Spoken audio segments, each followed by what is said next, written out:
নমস্কার বন্ধুরা, do online ইজিডি YouTube চ্যানেলে সবাইকে স্বাগত জানাই। তো বন্ধুরা, আপনারা সকলেই জানেন যে গত 16ই মার্চ ও 17ই মার্চ পিএসসির ফুড এসআই এর পরীক্ষা কিন্তু নেওয়া হয়েছিল। সেই পরীক্ষায় বিভিন্ন রকম অনৈতিক কাজ হয়েছিল, যেমন পরীক্ষার আগে প্রশ্নপত্র উত্তরপত্র কিন্তু ফাঁস হয়ে গিয়েছিল। কিন্তু সেই নিয়ে পিএসসি কোনো রকম মাথা ঘামায়নি।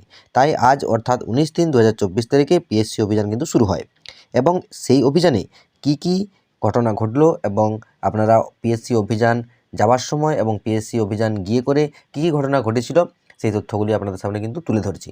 তাই পুরো ভিডিওটি প্রথম থেকে শেষ পর্যন্ত থাকুন এবং আপনি যদি আমার চ্যানেলে নতুন হন তাহলে অবশ্যই চ্যানেলটিকে সাবস্ক্রাইব করে অল নোটিফিকেশনটি অন করে রাখুন। তো দেখুন কী ঘটনা আজ ঘটেছে। আমরা পশ্চিমবঙ্গের বঞ্চিত চাকরি প্রার্থী, আপনারা জানেন গত 16 এবং 17 মার্চ আমাদের রাজ্যের পিএসসি দপ্তর তারা ফুড এসআই পদে নিয়োগের একটা পরীক্ষা সংগঠিত করেছে। আজ আমরা গলা ফাটিয়ে চিৎকার করার আগে সোশ্যাল মিডিয়ার মাধ্যমে আপনারা জানতে পেরেছেন যে এই পরীক্ষাটাকে পিএসসি দপ্তর টাকার বিনিময়ে কার্যত প্রহসনে পরিণত করেছিল।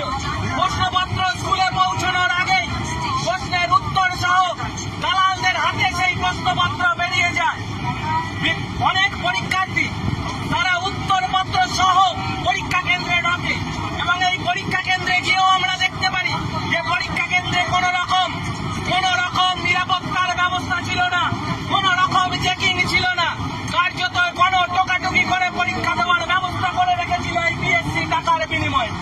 তাই তো এই পিএসসির অপদার্থতার প্রতিবাদে বঞ্চিত চাকরি প্রার্থীদের হয়ে আজ আমরা অত্যন্ত শর্ট নোটিসে কোন রকম রাজনৈতিক দলের রং না নিয়ে রাজনৈতিক দলমত নির্বিশেষে আজ আমরা পিএসসি দপ্তর অভিযানে যাচ্ছি। অত্যন্ত শর্ট নোটিসে এই অভিযান, তাই তো আমরা আপনাদের কাছে পৌঁছতে পারিনি। তাই হয়তো আপনাদের অনেকের ইচ্ছা থাকলেও আজকের এই পিএসসি দপ্তর অভিযানে আপনারা যেতে পারবেন না। কিন্তু আপনারা পিএসসি দপ্তর অভিযানে সশরীরে আমাদের সঙ্গে না যেতে পারলেও আপনারা আমাদের সঙ্গে সামাজিক মাধ্যমের মধ্যে দিয়ে আপনাদের প্রতিবাদ পৌঁছে দিতে পারেন ওই পিএসসি দপ্তরকে।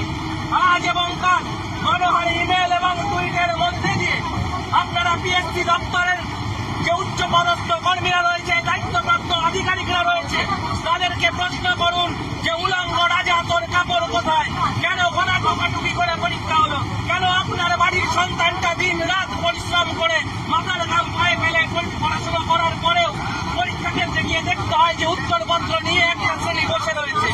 তাই তো আজ এবং আগামীকাল এই পশ্চিমবঙ্গের সমস্ত দুর্নীতির প্রতিবাদে পরীক্ষা কেন্দ্রগুলোতে যাতে স্বচ্ছতা আনা যায় এবং এই যে গণহারে টোকাটুকির প্রতিবাদে কোনো নর্মালাইজেশন নয়, কোন রকম ছটা শিফটে পরীক্ষা নয়, এক শিফটে পরীক্ষা নিতে হবে এবং সেই পরীক্ষা আটোসাটো নিরাপত্তার মধ্যে দিয়ে নিতে হবে। এই দাবিকে সামনে রেখে আপনারা গণহারে ইমেল এবং টুইট করবেন, এই আশা ভরসা আপনাদের কাছে রেখে আমরা আমাদের বক্তব্য শেষ করছি। আগামীকাল সবাই নোট করে নাও, আগামীকাল 12টা থেকে 3:30 দুপুর 3:30 সবাই রাজ্যপালকে মেল করবে একই সময়, ওই সময়ের মধ্যে 12টা থেকে শুরু হবে, 3:30-এর মধ্যে, এর আগে পরে করবে না। চেষ্টা করো 12টা থেকেই যেন বিষয়টা করা হয়। এবং মেলের ফরম্যাট কি হবে বা বিভিন্ন বিষয় কি লিখতে হবে, এটা বিভিন্ন গ্রুপে, তোমরা বিভিন্ন সোশ্যাল মিডিয়ায় রয়েছে, আজকে রাতের মধ্যে আপডেট করে দেয়া হবে। এবং তোমাদের কাছে অনুরোধ, এই ভিডিওটা এবং তো এই যে মেলের যে প্রসঙ্গটা উঠেছে, এটা তোমরা পশ্চিমবঙ্গের সব ছাত্রছাত্রী, অন্তত যারা টাকা নেই, যারা নিজেদের যোগ্যতার মাধ্যমে চাকরি পেতে চায়, তারা যেন ছড়িয়ে দেয়। কারণ সবার বাবার পয়সা থাকে না। আর একটা কথা স্যার বলুন, আরেকটা কথা হচ্ছে যে কালকে আমাদের মধ্যে একজন স্টুডেন্ট যে খুব দায়িত্বভাবে একটা কথা বলেছেন যে আমরা আরেকটা জিনিস করব, একদম সিস্টেমেটিক ওয়েতে করব, যেটা হচ্ছে যে কালকে আমরা রাজভবনে আমাদের তরফ থেকে 2জন স্টুডেন্ট রিপ্রেজেন্টেটিভ যাবে। কোনো টিচার না, কোনো পলিটিক্যাল নেতা না, আবারও বলছি কোনো টিচার না, কোনো পলিটিক্যাল নেতা না, শুধুমাত্র যারা পরীক্ষা দিয়েছে, যাদের অ্যাডমিট কার্ড আছে অরিজিনালি, তারা যারা স্টুডেন্ট, মানে একদমই স্টুডেন্ট, তারা অ্যাসপিরেন্ট, তারা কালকে যাবে এবং তারা কালকে রাজভবনে গিয়ে তাদের আমাদের দিয়ে ডেপুটেশন জানাবেন এবং আমাদের যে আজকে যে কপিটা পিএসসি থেকে স্ট্যাম্প মেরে দেওয়া হয়েছে সেই স্ট্যাম্প পেপারটার সাথে ইনক্লুড করে আমাদের ডকুমেন্টেশন করা হবে যে আমাদের এই যে জিনিসটা আমরা আজকে যে মার্চটা আমরা করলাম এবং পরবর্তীকালে যে এটা যে অ্যাকসেপ্ট করেছে পিএসসি যে দুর্নীতি হয়েছে, চুরি হয়েছে, পেপার লিক হয়েছে, সেটা যে পিএসসি অ্যাকসেপ্ট করেছে এবং স্যার বললেন যে 4টে জেলায় অ্যাকসেপ্ট করা হয়েছে, 4টে জেলায় কমপক্ষে 3 থেকে 4 লাখ স্টুডেন্ট থাকতেই পারে এবং আছেও, এবং এই এফেক্টটা কলকাতাতে 9 জনকে অ্যারেস্ট করা হয়েছে সেটাও ওনারা স্বীকার করেছেন তো নাকি? 9 জনকে অ্যারেস্ট করা হয়েছে। তাহলে অ্যারেস্ট শুধু তো নিশ্চয়ই করবে না 9 জনকে। তাহলে 9 জনকে অ্যারেস্ট যদি করা হয়, এরকম বিভিন্ন জেলা থেকে আমাদের কিন্তু করাপশন হয়েছে তার প্রুফ আমরা দেব এবং পিএসসি সেটা আমাদের কাছে চেয়েছে। আমরা তোমরা যারা স্টুডেন্ট তোমাদের কাছে যা যা প্রুফ আছে, আমাদের যে একটা টেলিগ্রাম গ্রুপ বানানো হয়েছে সেই গ্রুপ প্রত্যেকের আমাদের সোশ্যাল মিডিয়ায় দেওয়া হবে। সেই গ্রুপের মধ্যে সবাই লিঙ্ক শেয়ার করে দেওয়া হবে। সেই গ্রুপের মধ্যে যে যাকে জানো, যেখান থেকে করাপশন হয়েছে, যার খবর পাওয়া যাবে, তোমরা একদম খুঁজে খুঁজে বার করো। আজকে যদি ওরা চায় যে আমাদের ইনভেস্টিগেশন দিতে, যদি তাতে যদি রিক্রুটমেন্ট তাড়াতাড়ি করে, তো আমরা তাই করব, সবাই মিলে করবো তো। চোরদের ধরতে হবে এবং আমরা পিএসসি ফুড এসআই যোগ্যদের চাকরি নিয়ে সবাই মিলে তারপরেই ছাড়বো। অন্যায়কে কোনোভাবে সহ্য করা হবে না। এই এক্সামটাকে ক্যান্সেল করিয়ে নতুন একটা এক্সাম একদম সঠিকভাবে একদম করতে হবে। এর পাশাপাশি যদি স্টুডেন্টরা সবাই রেডি থেকো, আজকে রাতের মধ্যে শেয়ার করে দিও, ঠিক আছে? সেটা থানার থেকে জানতে হবে। আজকে রাত 10টায় আর আজকে রাত্রি 10টার সময় প্রত্যেকে লাইভে আসা হবে এবং সেখানে আমরা আরো আপডেট দেব, আমরা আরো স্টুডেন্টদের সাথে কথা বলবো। একটা কথা সবাইকে বলছি, ওয়েস্ট বেঙ্গলের স্টুডেন্টরা এবং আমরা সমস্ত টিচাররা, এখানে কিন্তু তোমরা ক্যাপ্টেন, তোমাদেরকে কিন্তু লিড করতে হবে এবং সবাইকে সমবেতভাবে, যারা আজকে আসতে পারোনি শর্ট নোটিসে, তারা চেষ্টা করছো আমাদের পাশে থাকার, তারা সোশ্যাল মিডিয়াতে এই যে ভিডিওটা আমরা বানালাম সেটা সবাই শেয়ার করো।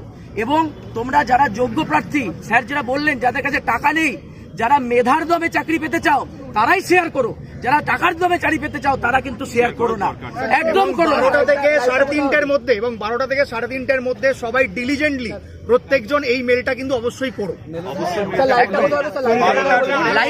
লাইভটা ফেসবুক গ্রুপে জানিয়ে দেওয়া হবে যে কিভাবে লাইভটা হবে, টাইমটা 10টা, ফরম্যাটটা আমরা তোমাদের সবাইকে লিখে দিয়ে দেবো, সমস্ত কিছু ওই গ্রুপে আপডেট পাবে। 12টা থেকে 3:30-র মধ্যে, ঠিক আছে? কালকে তাহলে আমাদের দুটো ডিসিশন হলো যে ফার্স্ট যে আমরা মেল করব 12টা থেকে 3:30 মেলের ফরম্যাট কি, মেল করা হবে, সিসিতে কে থাকবে, সমস্ত কিছু গ্রুপে আপডেট হবে। কেউ ইন্ডিভিজুয়ালি করবে না, সবাই কিন্তু একত্রিতভাবে কাজ করতে হবে। তাই একটাই ফরম্যাট 12টা থেকে 3:30 পর্যন্ত যাবে, এর বাইরে যাতে কোনো ফরম্যাট না আসে। আর কালকে আমাদের 2 জন রিপ্রেজেন্টেটিভ রাজভবনে যাচ্ছেন এবং ডকুমেন্টেশন করবেন এই যে ডকুমেন্টসটা নিয়ে, ব্যাস। আর মেল যেন, আমি আবারও বলছি, মেল যেন সবাই করে, বিকজ যত বেশি মেল যাবে তত বেশি কিন্তু ওরা নড়ে বসবে এবং আমাদের দাবিটা পূরণ হবে। এই যে দুটো স্টেপ নেওয়া হলো, যেটা স্যারেরা এখন বললেন যে পুরো দুটো স্টেপ কালকে কি নেওয়া হবে, সেটা আজকে আমাদের রাত্রিবেলা যখন লাইভ আসবো সবাই আমরা, তখন কি কি ডকুমেন্টস বা কি কি বলা হয়েছে সমস্ত ডিটেলসে জানানো হবে। আমাদের প্রথম এখন পাখির চোখ রাখতে হবে যে আজকে রাতের বেলায় 10টার সময় যাতে ম্যাক্সিমাম লোকে জানতে পারে যে এইরকম ঘটনা ঘটেছে, এই ঘটেছে। তো তারপরে আমরা কালকে 12টার পরে 12টা থেকে 3:30-র মধ্যে এটা আমরা তখন বেশি লোকে যখন জানতে পারবে তখন বেশি করে মেল করতে পারবো। তো মোস্ট ইম্পর্ট্যান্ট আমার যেটা বলার, যে আজকে রাত 10টা যেটা ফিক্সড করা হয়েছে, কারণ অনেকে বাড়ি যেতে দূর থেকে এসছেন, বাড়ি যেতে অনেক টাইম লাগবে। তো রাত 10টার সময় সবাই কাইন্ডলি ম্যাক্সিমাম স্প্রেড করে টেলিগ্রামে লাইভ এসো, হ্যাঁ লাইভে আসার চেষ্টা করো এবং ওখান থেকে আমরা সবাই মিলে একটা ডিসিশন নেব যে ফার্দার এই দুটো স্টেপ ছাড়াও কি মুভ হতে পারে। টেলিগ্রাম লিংকটা শেয়ার করে সবাই জয়েন করো, হ্যাঁ টেলিগ্রাম লিংকটা যারা জয়েন হচ্ছে তারাও শেয়ার করো, যার যত গ্রুপ হয়েছে সবাই, এবং সমস্ত কিছু প্রত্যেকের থটস নেওয়া হবে যে কে কি বলতে চায়, সবার কথা শোনা হবে। প্রয়োজনে আমরা 1 ঘন্টা ধরে লাইভ করব, বাট শুনবো সবার কথা। তারপরে আমরা ফার্দার কি স্টেপ নেব, যতক্ষণ না আমরা যে ডিসিশনটা নিচ্ছি, যতক্ষণ না যোগ্যরা চাকরি পাচ্ছে ততক্ষণ আমরা আন্দোলন চালিয়ে যাব। আর এটাই সবচেয়ে বড় সুযোগ, সেই সুযোগটাকে একদম হাত থেকে না বেরিয়ে দেওয়ার জন্য আমরা কিন্তু আজকে সবাই মিলে একজোট হয়ে কিন্তু রাত্রিবেলায় ডিসিশনটা নেওয়ায় সবাই যাতে সাহায্য করে, সবাই লাইফে আসুক, এটাই হচ্ছে লাস্ট কথা। তো বন্ধুরা, আপনারা পুরো বক্তব্যটা শুনলেন। তো এই যে পরবর্তী পদক্ষেপ কি হতে চলেছে, তার পরবর্তী সমস্ত রকম আপডেট আপনাদেরকে জানিয়ে দেবো, তাই চ্যানেলটির সাথে অবশ্যই যুক্ত হয়ে থাকুন। তো দেখা হচ্ছে পরের ভিডিওতে, তখন পর্যন্ত ভালো থাকুন, সুস্থ থাকুন। জয় হিন্দ, জয় ভারত।